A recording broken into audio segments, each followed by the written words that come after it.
There's a lot of ways to approach farm and business transition and estate planning.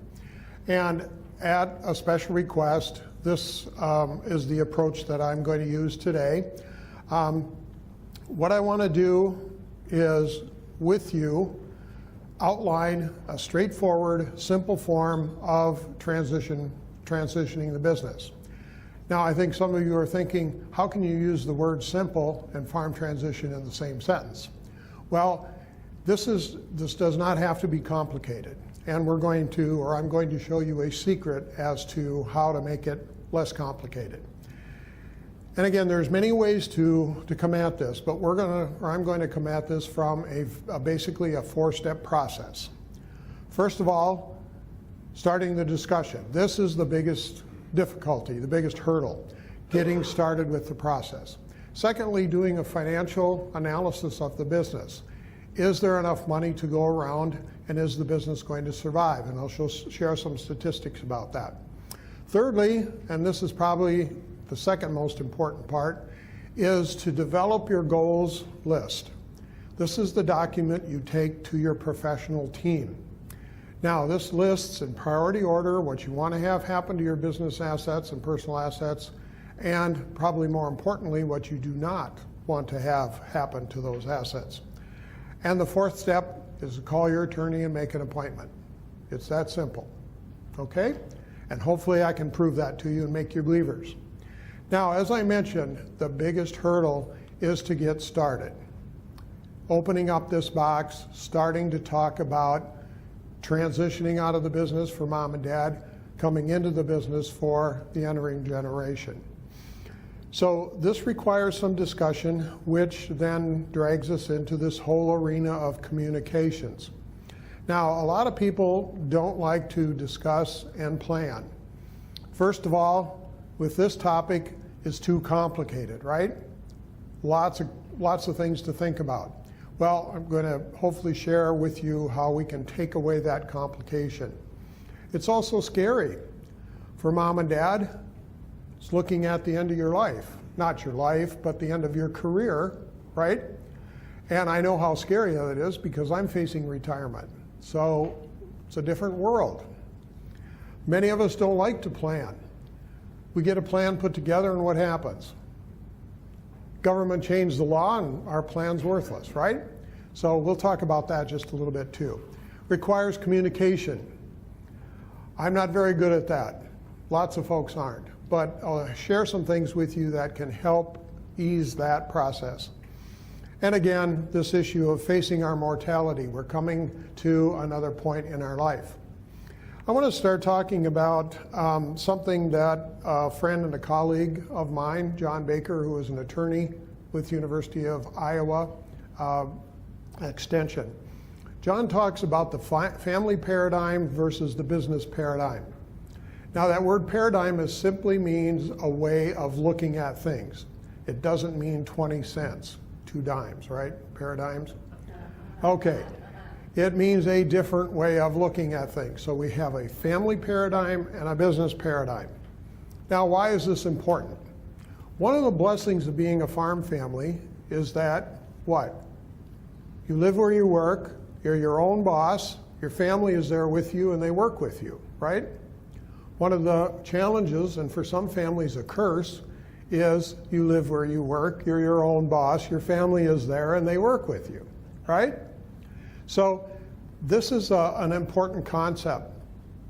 And John comes at this from the perspective that the measures of success and the expectations of a family are different than the expectations and measures of success for a business. Would you agree?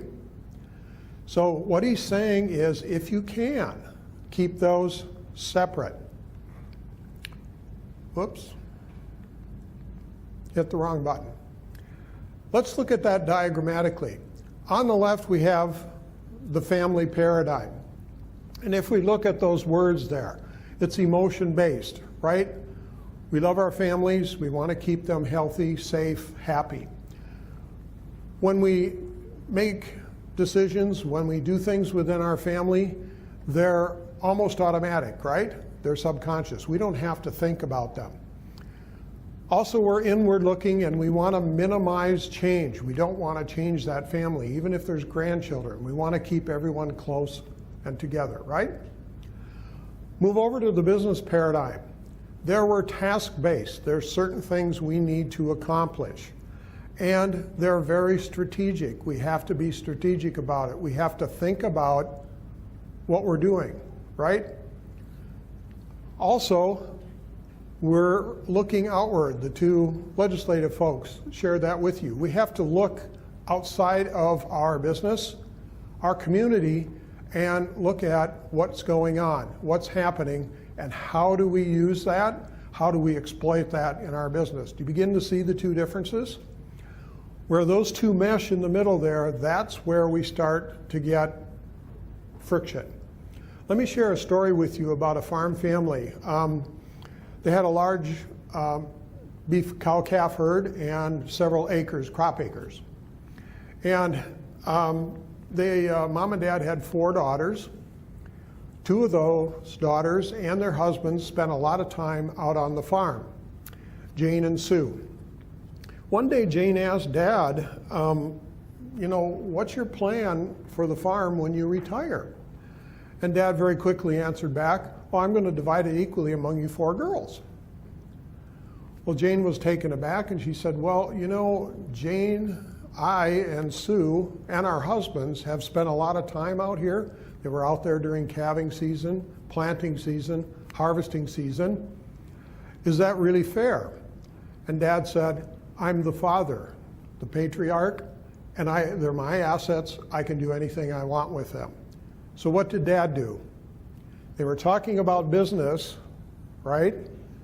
And he shifted over to family, mixed the two. So again, another way to look at this. It's imperative to identify the paradigm you're operating in.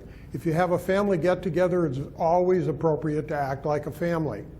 If you're having a business meeting, in my judgment and John's judgment, it's not appropriate to act like a family. If you have a father or a son or a daughter working with mom and dad, when you're talking in a family business meeting, don't treat them like your son or your daughter. Treat them like a partner. Does that make sense? That's what they're trying to communicate, or what we're trying to communicate there. So that's a little academic and way out there, but park that in the back of your mind and let it ferment for a little while. I mentioned communication. Let's talk quickly about that. And this is something that I struggle with, have struggled with my whole career. If you look up the English, the dictionary version, it's imparting and exchanging information. Exchanging. That implies a two-way process, right? Out and also receiving. So we're sending and receiving. And it has to be open and honest. When you're doing this, everyone has to be treated with respect. There has to be mutual respect there, mutual trust. That's the only way this is going to work. And everyone has to be allowed to voice their opinion. Have any of you been at things, whether they're a church committee or something else, someone either doesn't get to speak their mind or they say one thing and then after the meeting they say something else? That's what we're talking about here. Being honest. Speak your honest mind when you're talking about this business of transition. And make sure everyone is heard. If someone's sitting there and they haven't said anything, Joe, you haven't said anything. Or Jane, you haven't said anything. What's your view? Get everyone involved. Again, this is a two-way process. It's not only speaking your mind, but being a good listener as well, and trying to listen to what the other folks are saying. Now, that gets to be a real chore. Focus on what the person is saying. Try to understand what they're saying. Now, a habit that I've struggled with trying to correct for years is once someone starts talking, my brain starts to work and say, that's not my perspective. I would do it this way. That impedes that communication, right? Already I'm disconnected. So keep your mind blank if you can and actually listen to that person. If you don't understand what they're saying, ask them to stop and ask questions. Help them clarify so you understand what it is they're saying. How many of you have been at committee meetings where there'll be 2 or 3 that start a side conversation? Very disruptive to communications. So again, try to keep everyone focused. Keep eye contact, nod your head once in a while so they know you're not falling asleep. Okay? And again, I mentioned mutual trust, open-mindedness. Go into these kinds of things with some integrity and goodwill, that we're not here to do harm, we're here to do good for everyone. We have a common goal. We're all looking for a way to transition this farm, keep those assets in the family, and keep the business going. Now, good communications, if you can get everyone involved, is going to greatly reduce conflict. Again, back to the issue of the fact that some folks have said, gee, I never got heard 3 years ago back when we had this discussion. How many of you have gotten in arguments and the person you're arguing with brought up something from 2 or 3 years ago? Is that common? Unfinished business, right? Same thing here. If you don't get everyone's comments, be it positive, negative, or in between, they're always going to resent that. I didn't get heard, and there's always going to be hard feelings. So again, drag that stuff out of people. Now, there's some other things that can get in the way of this whole issue of communications. How many of you believe that men communicate differently than women? Exactly. How many believe that different generations communicate differently? You bet. And we have several generations represented in the room. And also, if that isn't complicated enough, there are personal preferences each of us have that when we get in stressful situations, we revert back to. And let's talk quickly about this. For us guys, what we do is who we are. That's part of our status. Given a farm business, you're forced to work independently, right? There's no one there holding your hand, guiding you. You're making decisions, you're doing those things, you're required to do those. And you base your decisions on information, strict information, and most of us have a fairly high level for conflict. That doesn't really bother us. It's part of our world. The ladies, on the other hand, tend to work more collaboratively. Would you agree? Work together. They don't sit out here independently or individually. Also, they're seeking understanding and looking at people's feelings rather than just taking technical information to make a decision. And they're looking for compromise. So you begin to see the dichotomies there, almost diametrically opposed. So why is this important in this transition process? Well, if mom and dad, or dad and daughter, a male and female are communicating, can have different opinions, right? And what happens if the conversation gets a little uncomfortable? What do us guys do? We tend to get up and walk away, right? Just if we ignore it, it'll go away.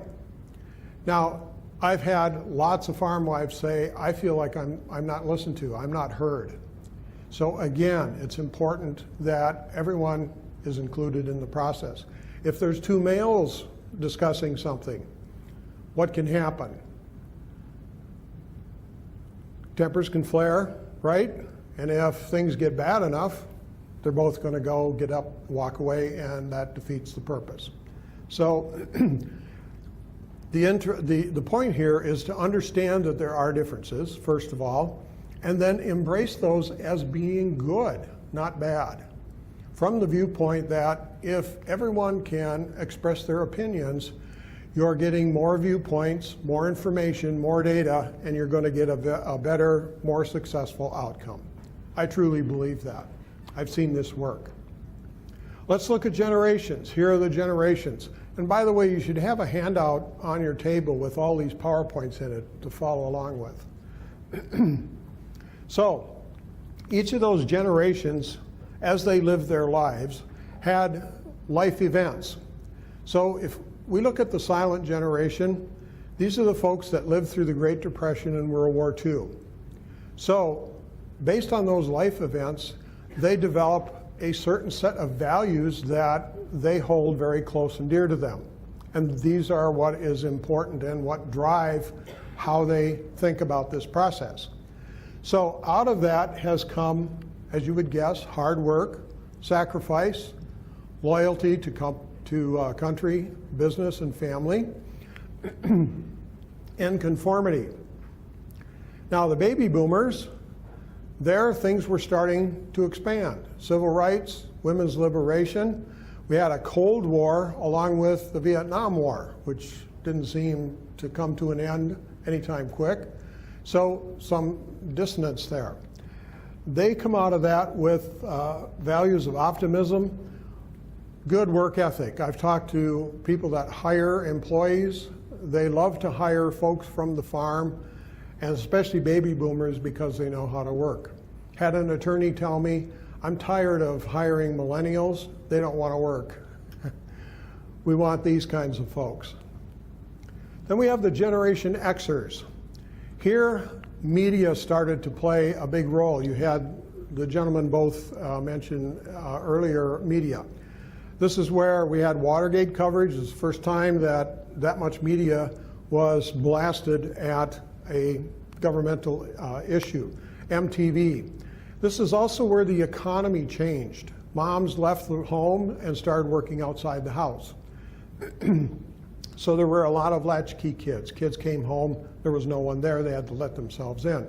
So out of this, the Generation Xers are pretty self-reliant. They're looking for stability, and they tend to be very practical, very pragmatic. And then we have the Generation Y, or the Millennials. I call this the T&T generation. Technology and terrorism. Technology started to take off, and also this was our first real severe time frame for terrorism, both domestically as well as foreign. So out of there comes values of opening up broader than our local communities, looking more globally. Millennials want shorter work hours, or a choice of work hours, rather than this attorney, who I know quite well. She has her own firm now. She just started a year ago. She works basically from day to night, morning to night, constantly. And can't understand why the millennials she hires don't want to do the same thing. I didn't have the heart to tell her that you have something invested, they don't. So, and the issue of technology. And these are the folks that have to be entertained, right? Folks that are on the basketball court with their headphones in and that type of thing. So what does this have to do with anything? Well, with regard to farm transition, if you have a silent generation or a baby boomer, that's the owner, the exiting generation. Look at their values. I mentioned those. Hard work, sacrifice, loyalty, conformity. Compare that to a Generation Y or a millennial. They want technology to do some of the work. Does that conflict with hard work? Plus it costs money. That conflicts with sacrifice. You begin to see the dichotomies there. So again, the issue here is understand that there are these differences, what they are, and learn something about them if you can, and then embrace them as being good, just as before with the gender differences. The fact that, again, you're going to get a larger viewpoint on this whole transition issue, and it's going to give you a better view of the product. And lastly, personal preference differences. This comes out of Myers-Briggs type indicator. Have any of you taken that? That's fun, isn't it? It's very enlightening for yourself, but it also gives a lot of insight about others, right? So that basically focuses on 8 different pairs. And I want to quickly run through those. Now, keep in mind that these pairs are not meant to pigeonhole people, okay? What I mean by that is if you're an extrovert, you're never an introvert, and if you're an introvert, you're never an extrovert. That's not true. People can move back and forth given a situation, and the point is, if you're under stress, which talking about business transition and family matters, you're going to revert to your preference. Okay, extroverts. These are the bubbly folks. They love action. They love to have people around. They're great communicators. Introverts like quiet so that they can concentrate. They don't like interruptions. And it's hard work for them to communicate. Now, they're seen sometimes by extroverts as being snobbish, right? Because they're not real good at communicating. But that's not true. It's strictly because it's difficult work for them. Let me use myself as an example. On Myers-Briggs, and I'm certified to teach Myers-Briggs, I'm almost off the scale as an introvert, okay, as a personal preference. But I love doing these kinds of workshops.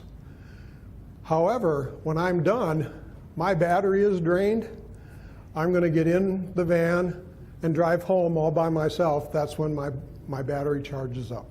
So that's basically the difference between those two. Sensing and intuitive. Sensing types love routine and are very good at precision. So again, this brings another point of view into this whole dynamic. The intuitives love learning new things, and they love trying to solve new problems. We have a secretary in our office like this.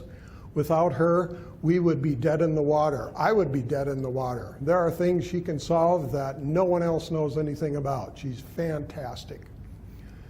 So do you begin to see the difference there? Thinking and feeling. Many times people think or refer to this thinking from the head, feeling coming from the heart. Thinking types are very logical. You know, don't goof up my thought system with any kind of feeling. They're like a computer. They dump things inside, grind it around in their computer, and eventually an answer will come out. Okay? Think of it in that way. Feeling types are always concerned about how their actions affect other people. If we do this, what is going to be the effect? How are others in the process going to be affected? So two different, again, almost diametrically opposed, but again, people can flop back and forth between those types. And the last two pairs, judging. Judging types love to plan, and once they have a plan, they want to stick to the plan, and they want to complete a project before they start the next one. Okay? Perceptive types, those are the folks that are the idea type folks. They're always looking for additional information. There might be one more fact or something out there that we can use in this process. So what's the long and short of this? Again, different preferences could create some friction, right? It's very, very common. But again, if you understand this and understand that under pressure people are going to revert to their preference, then that becomes an acceptable and something, again, that I suggest you embrace and embrace it as being good. So the issue here, again, is learn, based on the things that are on the slides, if you're interested, learn about what your own preference is. Which one of those best describes me? I'm an ISTJ. So find out what best describes you, and then try to figure out what best describes the other folks in your family. Your spouse, your son or daughter that's working with you, an in-law that's working with you, whatever it might be. So again, you can embrace that, bring those differing opinions and things into the process. Any questions on that? That's lots of academic stuff. Let's bring this down to a very practical level. One of the other sheet that you should have on your table is something that looks like this. It's a 5-page document. At the top, it says self-assessment exercise. Okay?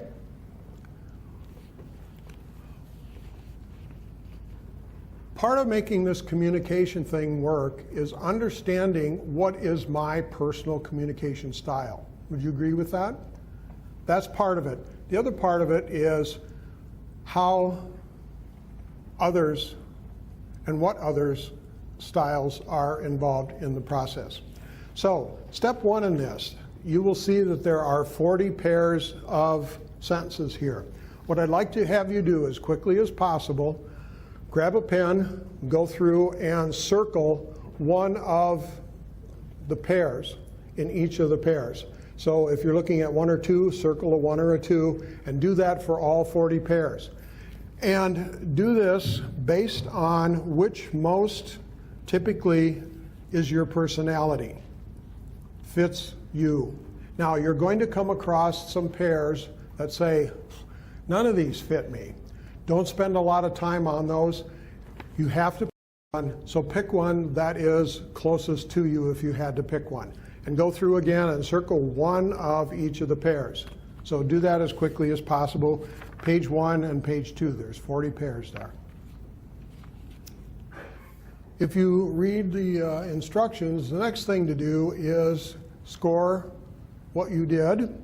So on this particular example, pairs 1 and 2, the number 2 was circled. Go to the next page, page 3, and find number 2 in one of the rows for the 4 styles. Circle that. Do that for all of the pairs that you circled, and then total the number of circles. Write that on the line on the right-hand side, and then add those up, and it should total 40. If it doesn't, you did something wrong. You missed one. So it should total 40. Everyone got your numbers? And obviously, in this example, this particular person came out, what style? Process, right? That's the highest number. Well, let's go to the bottom of that sheet, page 3, and there's a table there. And this is why I wanted all of you to finish so that you could figure out where you were. So the 4 styles are down the side: action, process, people, and idea. If we're listening or have an action person, you're going to hear them say or talk about results, decisions, change, productivity, those kinds of things. So that should give you some hint that that is a process person. So they tend to be, on the right-hand side of that, very pragmatic. They're very decisive, make decisions very quickly, sometimes prematurely, but very quickly. And they often challenge others to think, to get involved in the process. Second one is a process person. When they talk, you're going to hear them talking about facts, proof of those facts, observations, and they love planning. They like to plan. So they're very systematic and logical, step 1 through step 12. Again, they're patient and may seem to be or tend to be unemotional. For the people preference, when they talk, you're going to hear them talk about people, communications. These are the folks that talk about collaborations, teamwork, team spirit, that type of thing. So they're going to be very spontaneous. They're going to be sensitive to other folks in the room. And then an idea person. When they talk, they're going to talk about innovation. What's the newest thing on the horizon? Some of these are the technology folks. What alternatives do we have, and what new opportunities are coming that we can garner and take advantage of? So they tend to be very imaginative, full of ideas. Now, I've encountered a few of these people that I had trouble understanding. And that's because they're very bright people, and their mind is so far out there, I can't catch up. Okay? So these are if you need some idea people in your group, hopefully you've got some in your farm group. These are the folks that are looking to the future, looking for new things, new ways to improve the business. Does that make sense? Okay, one last step. On the next page, page 4, if you will take these 4 numbers right here that you came up with and plot those, it'll give you a visual map, if you will, or diagram of what your process is, or your communication style, actually. And this particular person, again, as we saw earlier, is a process person, but also strong in action. Needs some help in the people area, right? Needs to be sensitive to that. Everyone got that? Okay, let's go to page 5. And this is, I think, very helpful part of this information. If you are meeting as a farm family to discuss this whole transition business, if you're communicating with someone that you know is an action person, and by the way, I would suggest that all of the family members do this so that you know and share that information, not to use it against someone, but to use it in the process. So if you're communicating with an action-oriented person, again, you need to focus on the results, be practical, and be brief. Get to the point. If you're communicating with a process person, there again you want a plan, a logical order, step 1 through step 12. And they like hearing pros and cons. This is good, this is bad, okay? If you're dealing with a people, communication-oriented person, allow for some small talk. They need to start to build relationships, collaborations within the group. And again, keep in mind that they are concerned about the feelings and well-being of the other folks in the family. And the last one there, the idea-oriented person, again, allow enough time to discuss and explore those kinds of ideas and things that they're thinking about. Does that help? Again, I think this is a fun thing to do, and again, I would suggest that you do this with all the members in your farm family. And again, there is a blank copy in the handout that I gave you. Any questions? Oh, let me finish up first. I've got 3 final slides. And in the interest of time, because it's such a nice day, I'm not going to read through all these. You can look at these. The last thing in this whole communication thing is make sure that you address the difficult questions, whatever they may be in your particular situation, and that's different for everyone in this room, okay? Now, whenever I meet with farm families, I always insist that mom, and it's usually most times a daughter-in-law, I always insist that mom and daughter-in-law attend the meeting. Why is that? They're the ones that roll over the rocks and find the difficult questions. Us guys tend to ignore them, and if we ignore them long enough, they'll go away, right? So it's important to get everyone's input. So here are some things about, are we really committed to the process? Are we ready, from mom and dad's perspective, to turn over the business? From the entering generation, are we capable and ready of operating the business? How about decision making? When are we going to turn that over to the next generation? And you can read through those. The most important part of this transition is transferring the management, the making of decisions, okay? And that's usually the last thing that's transferred. There's one thing that comes after that, and I'll quiz you about that in just a bit. Transferring the assets, that's the easy part. That's the simple part. It's the management and the knowledge that goes along with it. Now, again, my friend John Baker, along with the International Farm Transition Network, developed a survey. And they did this survey in 11 countries and 9 states here in the US. Some over 16,000 farmers took this survey. One of the questions they asked was, list in order the things that you turn over to the next generation. And so this was mom and dad taking this. What do you think was the very last thing on everyone's list? This was universal. Didn't matter if it was in Europe or here. What was the last thing that was turned over to the younger generation?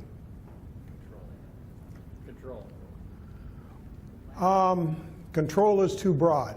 Decision making, they are willing to do that.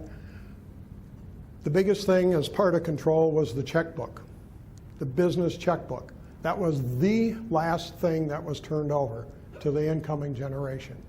It's the golden rule, right? He who has the gold gets to make the rules. So management can be turned over some of the assets, but I still have control of the checkbook. So that was very enlightening. The other important thing here is retirement for mom and dad. Scary proposition, but again, out of this survey, somewhere in the neighborhood of 23% of farmers said they are never going to retire. And of those 23%, 31% said they are going to rely on the farm business to supply retirement income. So, if you find that being the situation in your farm business, how can the farm adjust? How do you manage that? Are there enough marbles to go around? Does that make sense? That's a huge issue. One thing that should be on here at the bottom, and I did not put it on the slide, I forgot, is long-term health care planning. I think that is a bigger issue than any tax issue that you will run into. We just reviewed, my wife and I each have policies, we just reviewed those. Our premium went up again. Scary issue. Can eat up a farm very, very quickly. So that needs to be added to the list. Any questions about this whole communication business? It's kind of hard to get a handle on, but again, hopefully I gave you some concepts that you can use and think about. Okay, let's get started again. And again, you can follow along in the handout. Let's jump to step number 2. I think this is a step that many families, I don't know, either ignore or they're not aware of or they skip by. That is doing a financial analysis of the business. Is there enough money, income, net farm income being produced by the business to support 2 generations? That's the fundamental question. So again, we're looking at net farm income. And if mom and dad are still involved in the business and the next generation is coming in, you need to look at net farm income from both generations. And that's not an uncommon thing because it takes mom and dad, what, 3, 4, 5 years to back out of the operation? So there's going to be some overlap there. Now, with regard to net farm income, there has to be enough income to supply the family living needs of both generations. That is shelter, food, clothing, medical, and recreation, all those things that includes. By the way, how many of you, or do any of you know what you spend on family living a year? Any idea? That's a number. Any of you in the Farm Management Association? Great. They do have some folks that do keep those records. That is a number you will have to, and I would strongly suggest you try to take a look at. I think most people, myself included, underestimate that probably by 30% or more. That's an important number. There also has to be enough income to pay the taxes. And thirdly, principal payments on term loans, and hopefully there's some left over. So here's an example. We've got a farm that has net farm income of $225,000. There's off-farm income, and usually that's the younger generation's spouse. A lot of times works off the farm, and mom and dad are collecting some Social Security. Out of that has to come, again, family living for mom and dad for the entering generation, also term debt, and here there's $20,000 left over. That's what you want to see, that's what your banker wants to see. Okay? Now, the question would be, are these numbers realistic? Those look awfully high, don't they? Trust me, those numbers have come down in the last couple of years, but they have been in that $100,000+ range. For those of you that look at any of the records from Farm Management Association, you can see that number. So again, that's why it's important to get a handle on that number. So fundamental questions then are, again, is there enough money to go around? Or do some changes have to be made? Now, I have couples, farm families that come in, mom and dad want to retire, and they're carrying $200,000 or $300,000 worth of debt. Are they going to be able to retire? Probably not. Not enough marbles to go around. So again, what's your financial situation? One way to approach this, and for those of you that are in the Farm Management Association know about this software, it's FinLurb. That's an acronym for Financial Long-Range Budget.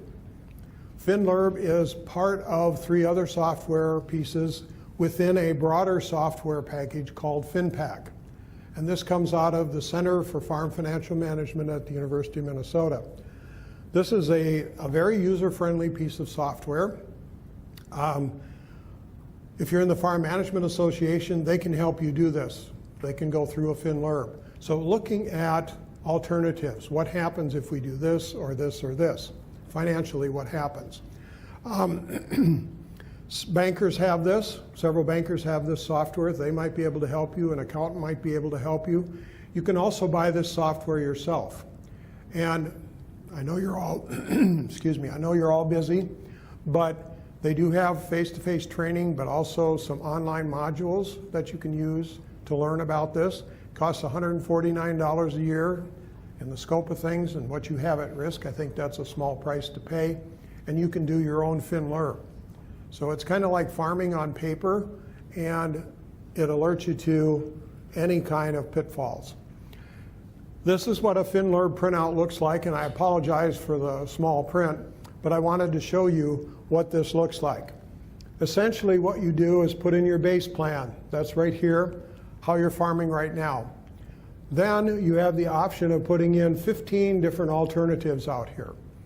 Now this example, they're going to rent some additional land and drop a livestock enterprise. But your situation is bringing in the next generation, bringing in some new assets, whatever it might be.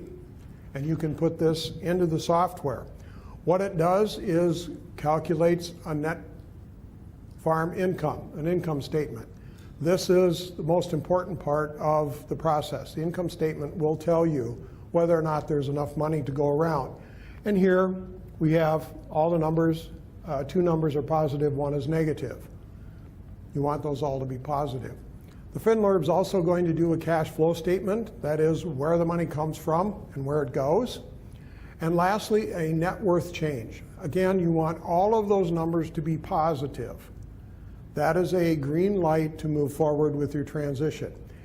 If those numbers are negative, then it's important to look at what do we need to change that from a red or yellow light to a green light. Okay? Any questions about that? This is an important part of the process. If all those numbers are negative, who's going to be happy? Nobody, right? There's not enough money to go around. And things are tight right now. You know that better than I. So these are difficult times. Questions about step 2? Let's jump to step 3. This is a very important part of the process. Writing down and first prioritizing, then writing down your goals for the business, for your family, retirement, and also individually. Now, there's some basic premises for goals. They need to be in writing. Not many of us like to do this, but it's very important. In fact, there's research to say that there is a 1,100% greater probability of achieving a goal if it's written down versus not writing it down. So that in itself is incentive to write it down. The second reason to write it down, this is the document that you take to your transition and estate planning team and hand them. It is your roadmap for them to follow. They can't help you unless you tell them this is what we want or do not want to have happen. Obviously, they have to be written in specific terms. We're going to buy 160 acres of land within 8 miles of our farm operation no later than December 30th, 2019. That's a pretty specific goal, right? So they need to be specific. They need to be realistic. That is, can you attain them? And how often does your business and the environment in which your business operates change? Almost daily, right? Just listening to the two legislative people. Lots of things going on. So again, you need to be flexible. Some questions that you can ask yourself to help get through this. What is it that we want for our business? How do we want our business to look? What do we want for our family? What do we want in retirement if we're the retiring generation? And what do we want for ourselves as an individual? Those are all questions you want to address. Now, there's probably a dozen different ways to get at goals. One of the processes that we use or have come up with and use in our 5-hour transition program is a set of 3 worksheets. Worksheet number 1 is the sheet that you use individually. So for everyone that's involved in the farm business, mom, dad, son, daughter, daughter, son-in-law, take one of those goal sheet number 1, each go to their separate corner and fill out that goal sheet. Step 2 is each generation comes together. That is mom and dad, son and daughter-in-law, daughter and son-in-law, and each of them take their goal sheet number 1 and prioritize those goals onto goal sheet number 2. You see where I'm going with this? Third step then is both generations come together and come up with one prioritized, agreed upon goals list. That's the document you take to your transition estate planning team. Does that make sense? Let's quickly look at the sheets. And by the way, I have included on the end of the handout a blank copy of each one of those. So if you want to follow this process, you can go ahead and do that. Goal sheet number 1, across the bottom, listing short-term goals. These are goals that you'll get done or accomplish in 3 years or less. In the center are goals that you'll get done 4 years or more. And those are individual, family, business, or retirement, depending on where you stand in that process. This is the one, again, that each person does individually. Now, some people decide they're only going to involve the people that are involved in the farm operation. Some families open it up and have everyone do this. That's your choice. You know your family better than anyone. Here's a few examples that I've written in here. Yours are going to be completely different. This is from the entering generation's perspective. And those, given the space, aren't specific enough, but kind of give you an idea. Goal sheet number 2, again, is where each generation separately, mom, dad, entering generation, sit down and take their goal sheets number 1 and try to blend those into goal sheet number 2. And again, you'll have short and long-term goals. Here's a list of some examples, and this is from the parent's perspective. What things might show up on their list. And then goal sheet number 3. Both generations come together and try to come up with one complete list. Now, again, remember that priorities change. Sometimes those are of your choice. Sometimes they are a result of an outside factor. At any point, be ready to make those changes. And again, use worksheet number 3 as a guideline. There's a lot of ways to do this. Here's some questions you can ask yourself. Which goals are most important? Very most important. Those float to the top of the list. Are there some short-term goals that if we achieve those are going to support and help us achieve our long-term goals? So those would float to the top. Conversely, are there some short-term goals that if we do those or accomplish those, it's going to impede us from getting to our long-term goals. So those might float to the bottom. So those are the things that you need to think about. And again, here's an example. I just filled in some things off the top of my head. Again, your list is going to look completely different. Okay? Also, the next 3 slides here, I've put in an example list, and this is from the parent's perspective. This would be goal sheet number 2. What things might show up on their list. And again, yours is going to look completely different. In the interest of time, I'm not going to read through all those, but in this particular situation, mom and dad are going to continue to farm for a few years. Again, that's that transition period where they're backing out of the business, so they're outlining some of the things that they want to have happen. Once they're retired, they're going to start transferring assets. Those are some of the things that are listed here on this page.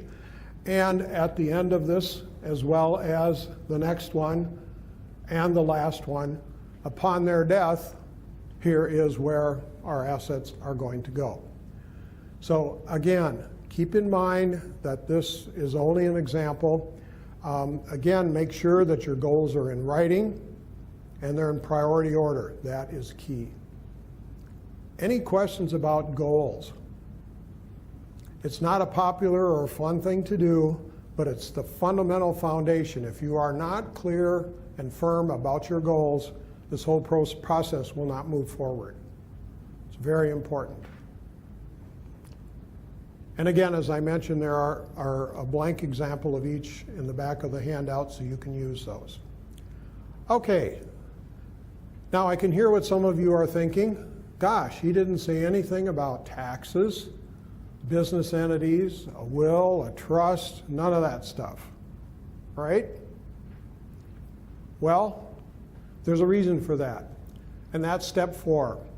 Once you have your goals list done, call your attorney and make an appointment, okay?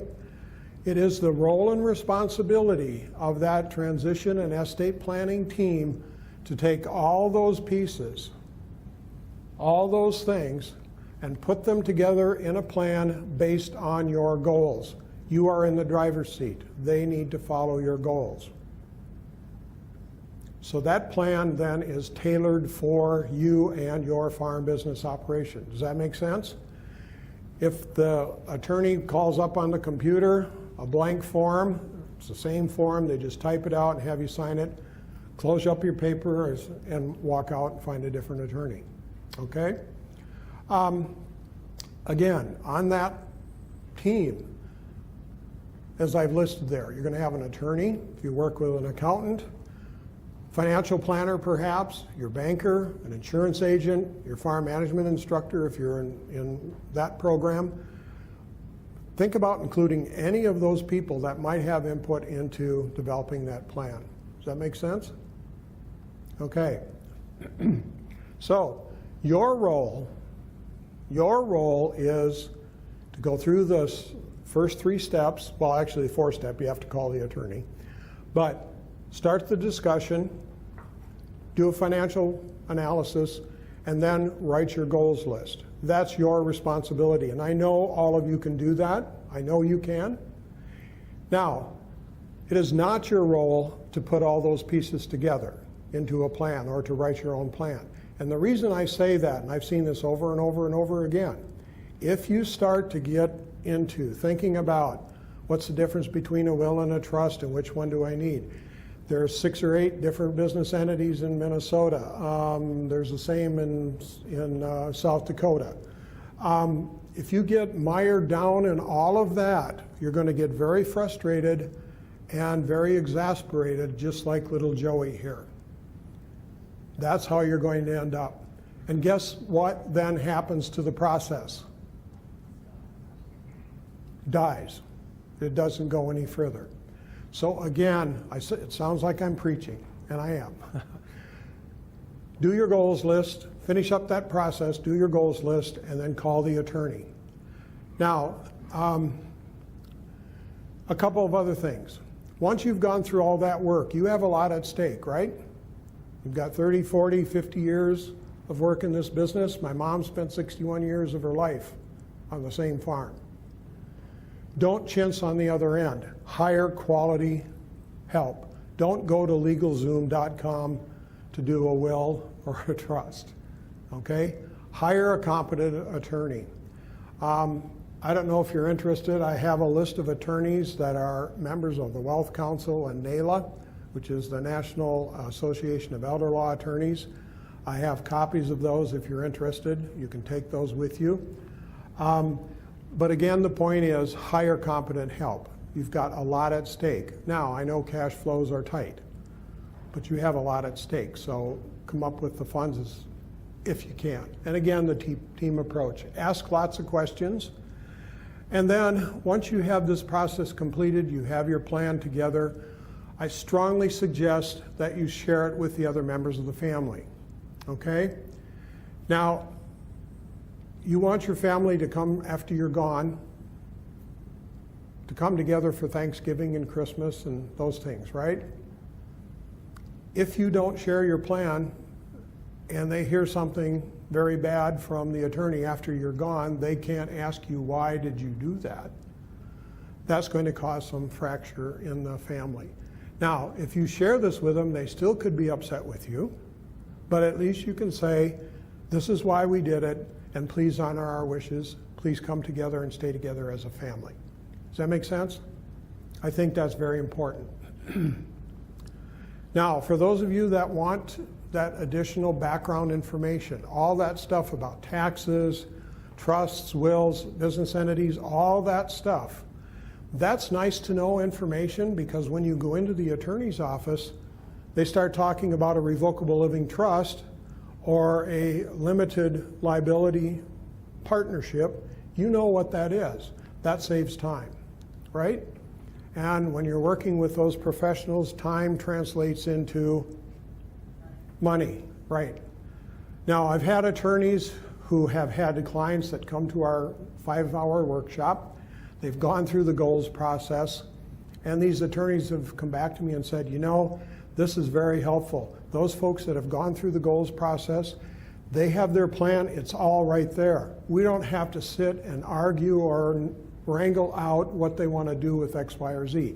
They've already done that. So that saves the attorney time, saves you a lot of time and money. This is a website. This is our team's website. You can go there, follow the clicks there, and you will find 29 information sheets. There are 12 on farm transition, 12 on estate planning, and 5 on financial management. One of those 5 deals with what's in an income statement and how do you analyze it. That helps you with that financial process. I want to acknowledge my friend and colleague, John Baker, again, and also Betty Burning, who is one of my teammates. She's in the St. Cloud office. This is my contact information.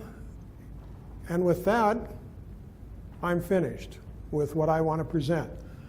Any questions at all? I totally confused you, right? Yes, sir.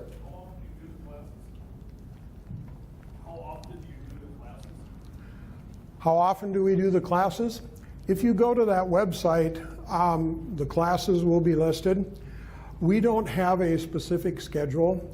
We don't schedule those. What we use is what we refer to as a sponsorship model. In other words, we advertise the program to an attorney, an insurance agent, a financial planner, a banker. They call us and say, we want to sponsor a program. That's how we do it. If we were to just set up a program, we could end up, and have in the past, with no one showing up. And there's cost to us. And as you heard, the Ag Special, which we're funded partially under, hasn't increased for the last 10 years. So we have to watch where our money goes. So if you'd like one of those workshops, talk to your local banker. You can go to the website and it explains that program. There's a flyer on there that explains it and how to get a hold of us. So hopefully that helps. Any other questions?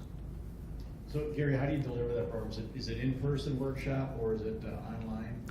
That is an in-person workshop. The reason we do that is we've tried to keep it proprietary rather than going online. Now we've put the information sheets online, but it's basically an interactive person-to-person, just like what we've done here today. Anything else? If not, thank you very much for your time. Hopefully this was useful. It looks like the sun's gone away, darn. Good for the roofers, bad for the rest of us. So, good luck on your journey, and hopefully this works for you. And there are some things in here you can use. Thank you very much.